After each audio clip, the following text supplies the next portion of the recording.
time is precious. Life is not just the passing of time. Life is not just the passing of time. Life is a collection of experiences, their frequency and their intensity. Life is not just watching the clock tick away. Life is a collection of experiences, their intensity, their frequency. When my friend Mark died at age 44, someone says, that's young to die.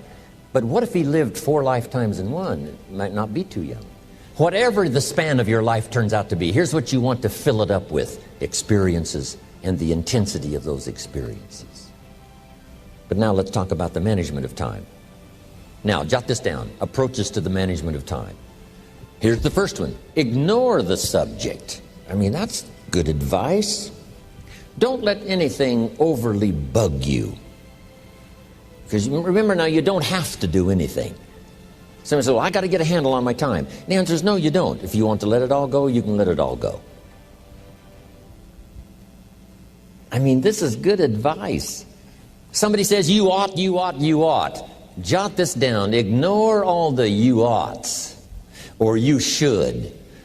Only if they're giving general information. We should. It's better to say, if you're teaching, we should. Not you should, we should. Then you let me listen in without it being too confrontational. If everyone did this, see, that'd be great. And then you give a person a chance to choose to do it or not to do it.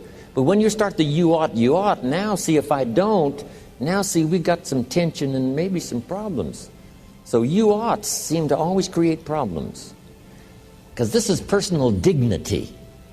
And you don't want to destroy someone's dignity by doing all the oughts and they feel reluctant to do it. Now we've got problems. So if you want to, just ignore this subject on time management. Now here's the next one. Step down to something easier. The guy's in sales and he says, oh, I want to own the company. Finally owns the company. Now he's got no time to play golf. He said, when I was in sales, I was making big money playing golf 3 days a week. Heck with this owning something. Heck with managing. My life was never my own after I started to manage. I'm going back to sales. See, this is the key. If you're getting too pressed, you might consider stepping down to something with a little easier time pressure. Little girl says to her mother, Daddy comes home, brings his briefcase and pats me on the head and says hello, disappears and works on his papers. How come my daddy doesn't play with me? And her mother said, look, your daddy loves you very much, but he's so busy at work, he can't get it all done, he has to bring it home. He loves you, but that's why he can't play with you. And the little girl said, why don't they just put him in a slower group? So, jot this down now. If you don't have time for your kids, you might consider joining a slower group. Remember when I said some things I went for cost me too much? So reconsider. Next key to time management, and that's work longer and harder. But see, there's a limit to that. I almost lost my health the first year. I went so crazy about personal development and achievement. I just went bonkers. You know, I told you I was skinny. By the end of that first year, I was a walking shadow. And then it suddenly occurred to me, what if I got rich and too ill to spend it? I mean, that was a shocker.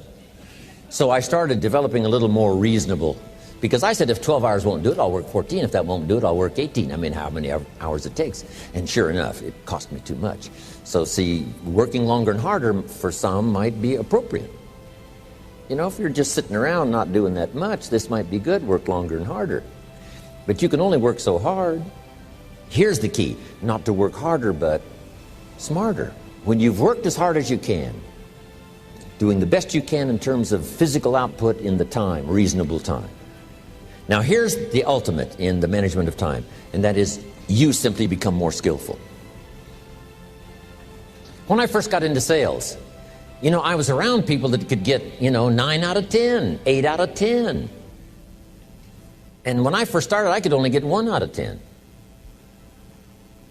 But here's what I did. I worked around the clock, so that I would make up in numbers what I lacked in skill. That's good in sales. You got to jot that down. When you're new, you make up in numbers what you lack in skill. Now, when you become more skillful, the numbers can go down because now Your persuasive ability and all of that is now so high that you don't need to put as many numbers out. But at first, if you want to compete or if you want to really get good, you've got to put in the numbers. But if you get more from yourself, develop more of yourself, now the time management becomes an easier task. Now here's the next thing. Either you run the project or it runs you. I've found out when you start something, at first you're in charge. All of a sudden, a year later, it's in charge. Some of the companies I started, I'm telling you, I'm in control. A couple of years later, I'm out of control. At first, I've got it on the run. 2 years later, it's got me on the run. Haven't got enough time. I'm dizzy with trying to get it all done. So here's part of the key, and that's to get in charge.